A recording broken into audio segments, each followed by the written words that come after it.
الخطة. لحظة بعد إذنك يا دكتور. مبدئيا كده قبل أي حاجة أنا عاوز أقول حاجة مهمة. الحمد لله على سلامتك يا سماح. تسلم وتعيش. ودي لقيتها فين بقى ان شاء الله؟ سفير الأرز. سفير الأرز. ده مطعم لبناني في المهندسين، أصلها كانت بتنصب على حدا هناك. مش وحش سماح برضو. وفين العفش بتاعنا؟ موجود.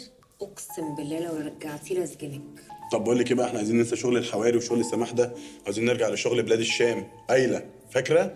خلص تكرم عينك. أنا عايز أقول لكم. ايه؟ تيتا صفية أنت ليه مش لابسة السماعة؟ ها؟ السماعات.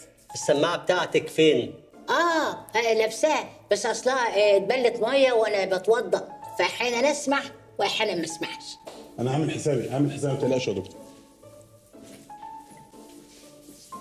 طيب برافو عليك. في أي حاجة. طيب في البداية أنا برحب بيكم كلكم، وعايز أقول لكم إن إحنا في أزمة حقيقية. الشقة بتروح مننا، والشقة دي كلكم كلتوا فيها عيش وملح معانا، وأعتقد إن إحنا كنا محترمين معاكم وما قصرناش في حاجة. فإحنا في الوقت ده فعلا محتاجين وقفتكم جنبنا، فإحنا عايزينكم تساعدونا نرجع الشقة، واللي بتاخدوه في شهر هتاخدوه في يوم.